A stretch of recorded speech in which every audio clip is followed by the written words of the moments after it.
మండలి బుద్ధప్రసాద్ గారు,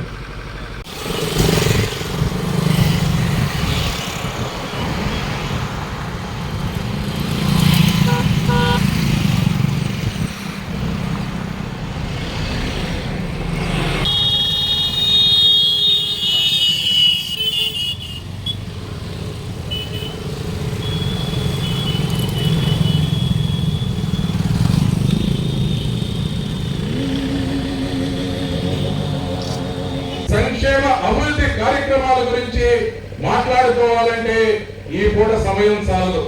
కానీ చేపట్టినటువంటి సమాజంలోకి తీసుకురావాలి, సమాజ స్థాపనలో వాళ్ళు ముందడిగేయాలని చెప్పి మొట్టమొదటిసారిగా భారతదేశంలో స్థానిక సంస్థల్లో 20% వాటా ఇచ్చి బీసీలకు రాజ్యాధికారం ఇచ్చినటువంటి మహోన్నత వ్యక్తి అన్న నందమూరి తారక రామారావు గారిని నేను తెలియజేస్తా ఉన్నాను. ఆ విధంగా ఈ రోజున చంద్రబాబు నాయుడు గారు దాన్ని పుడుకు పుచ్చుకొని తెలుగుదేశం పార్టీని ఇవాళ కూటమి ప్రభుత్వ ఆధ్వర్యంలో ఇవాళ ముందుకు తీసుకెళ్తా ఉన్నారు. మనం చూసాం గత 5 సంవత్సరాలు ఏ విధంగా మనం ఇబ్బంది పడ్డామో చూసాం. వైసీపీ ప్రభుత్వంలో ముఖ్యమంత్రి జగన్మోహన్ రెడ్డి ఏ విధంగా మనల్ని ఇబ్బంది పెట్టారో మనం చూసాం. ఇవాళ రాజధాని విషయం చూసుకుంటే ఎవరైనా ఒకసారి ఆలోచించండి. ఒక కుటుంబంలో ఒక తండ్రి 4 బిడ్డలుంటే 4 బిడ్డలకి స్థలం ఇచ్చి ఇల్లు కడితే ఒక బిడ్డ ఇల్లు కట్టినాక నాకు ఇళ్ళన్నీ పడేసేయండి, నాకు ఆమోలు కావాలంటే జరిగే పని నేను అడుగుతా ఉన్నా. ఇవాళ ఆ రోజున ఆయన ప్రతిపక్షంలో ఉన్నప్పుడు ఏం మాట్లాడాడు ఆ రోజున మనం చూసాం. అమరావతి బాగుంది, 30,000 ఎకరాలు ఇచ్చారు, ప్రాంతీయ తత్వాలు వస్తే నేనేం మాట్లాడను, అమరావతి రాజధాని అన్నాడు.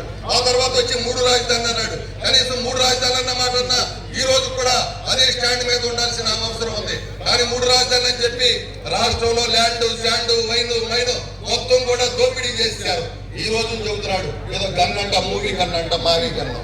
ఎంత దుర్మార్గం అంటే ఆంధ్ర రాష్ట్రం అమరావతి దేవతలు నడియాడినటువంటి రాజధాని. ఆ రాజధాని ఇబ్బంది పెట్టినందుకే మరి ఆ రోజున అక్కడ ఉన్నటువంటి రైతాంగం ఎవరైతే ఉన్నారో 35,000 ఎకరాలు ఇచ్చినటువంటి రైతులు 1631 రోజులు మరి దీక్షలు చేస్తే కనీసం 5 సంవత్సరాలు పరిపాలించిన జగన్మోహన్ రెడ్డి వాళ్ళతో 5 నిమిషాలు మాట్లాడటానికి కుదరలా. ఇవాళ మొసలు కన్నీరు కారుతున్నాడు. ప్లాట్లు ఇచ్చారా, రోడ్లు ఇచ్చారా, నీళ్లు ఇచ్చారా చూసుకోమని వచ్చి ఆ రోజున శాసన మండలి వద్దు మాకు వద్దని చెప్పాడు. ఇవాళ శాసన మండలి ఎందుకు పెట్టలేదంటా ఉంటాడు. కాబట్టి ఇలాంటి వ్యక్తి ఈ రాష్ట్రానికి అవసరం లేదు. మీకు ఒక ముఖ్యమైన విషయాన్ని చెప్తా. 2014-19 మధ్యన ఆనాడు నరేంద్ర మోడీ గారు భారతదేశంలో 10,000 కిలోమీటర్ల సిమెంట్ రోడ్లు ఏమంటే ఆనాడు నారా చంద్రబాబు నాయుడు గారి నాయకత్వంలో పంచాయతీరాజ్ శాఖ మంత్రిగా నారా లోకేష్ గారు 25,000 కిలోమీటర్ల సిమెంట్ రోడ్లు వేసినటువంటి ఏకైక ప్రభుత్వం ఆ రోజున తెలుగుదేశం ప్రభుత్వాన్ని కూడా మీ అందరికీ నేను గుర్తు చేస్తా ఉన్నా. గత 5 సంవత్సరాలు వైసీపీ ప్రభుత్వం వచ్చిన తర్వాత 1000 కిలోమీటర్లు వేశారు. 1000 మరి ఈ రోజున పవన్ కళ్యాణ్ గారు పంచాయతీరాజ్ శాఖ మంత్రిగా ఈ 20 నెలల్లో 5,000 కిలోమీటర్లు సిమెంట్ రోడ్లు వేసినటువంటి ఏకైక ప్రభుత్వం కూటమి ప్రభుత్వం. అదేవిధంగా అమీర్గఢ్లో కూడా గత 5 సంవత్సరాల్లో ఎన్ని రోడ్లు వేశారో ఈ రోజు బుద్ధప్రసాద్ గారి నాయకత్వంలో 50 కోట్ల రూపాయలతో గ్రామాల్లో కూడా రోడ్లు వేసినటువంటి ప్రభుత్వం వాళ్ళ కూటమి ప్రభుత్వాన్ని కూడా మీ అందరికీ నేను గుర్తు చేస్తా ఉన్నాను.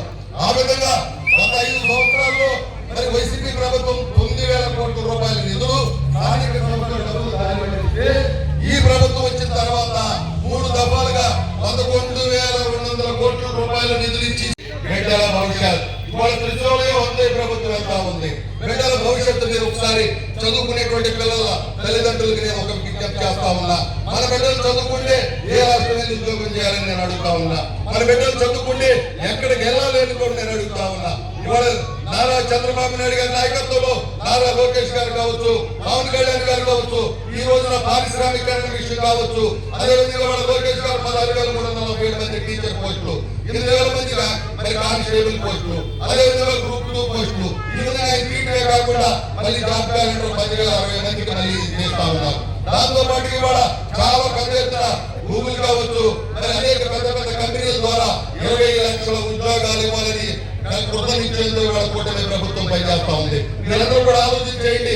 దిక్కుమాలి మొండా కొడుకుల మధ్యలో పిచ్చి ట్రీట్మెంట్లు ఇస్తారు. ఆయన్ని కూడా మనం పట్టించుకోవడదు. ఎందుకంటే ఈ రాష్ట్రం ఇప్పటికే పాడైపోయింది, ఇప్పటికే ఇబ్బంది పడిపోతా ఉంది. 5 సంవత్సరాలు తాకట్టు పెట్టేశారు మొత్తం ఆస్తులన్నీ కూడా. ఆఖరి మన ఆస్తులు కూడా తాకట్టు పెట్టుకుంటాకి మన పాస్ పుస్తకం మీద కూడా ఆయన బొమ్మేసుకున్నాడు. మరి కనిపెట్టినటువంటి ప్రజలందరూ కూడా ఒరే బాబు నువ్వు మాకు వద్దురా నాయన నువ్వు ఇంటికి పోరా అని చెప్పి 11 సీట్లు ఇచ్చారు. 11 సీట్లు వచ్చినా కూడా బుద్ధి జ్ఞానం రాలేదు. రంగులు వేస్తే పంచాయతీలకు 2000 కోట్లు అయింది. అదేవిధంగా మరి ఏదైతే సర్వే రాళ్ల మీద 750 కోట్లు అయింది. పాస్ పుస్తకాల కోసం 25 కోట్లు అయింది. పుష్పండ మీద ఒక భవనం కట్టాడు. ఏం చేసుకుంటూ కట్టాడో తెలియదు. దాన్ని కూడా చంద్రబాబుకి 29,000 ఖర్చు పెట్టి కట్టాడు. ఇప్పుడు అమరావతిలో బిల్డింగ్ కట్టడానికి ఏడుస్తూ ఉన్నాడు. ఎందుకంత డబ్బులు అవసరమా అని చెప్పి. కాబట్టి ఇలాంటి మనుషులు అవసరం లేదు. ఇలాంటి దిక్కుమాల ఆలోచన ఉండేవాడికి రాష్ట్రానికి పనికిరానని చెప్పి ఈ సందర్భంగా తెలియజేసుకుంటూ ఈ రోజున అన్న నందమూరి తారక రామారావు గారి బిడ్డ ఆనాడు నందమూరి హరికృష్ణ గారు ఎన్టీఆర్ గారు దేశ సంచారం చేస్తూ ఉంటే రాష్ట్రం మొత్తం కూడా మరి యొక్క చైతన్య రథం మీద తిరుగుతూ ఉంటే ఆనాడు చైతన్య రథసారిది హరికృష్ణ గారికి తోడుగా నందమూరి రామకృష్ణ గారు తన అన్నని తన తండ్రిని కంటికి రెప్పలా కాపాడుకుంటూ తెలుగుదేశం పార్టీ కోసం పనిచేసినటువంటి గొప్ప వ్యక్తి నందమూరి రామకృష్ణ గారు.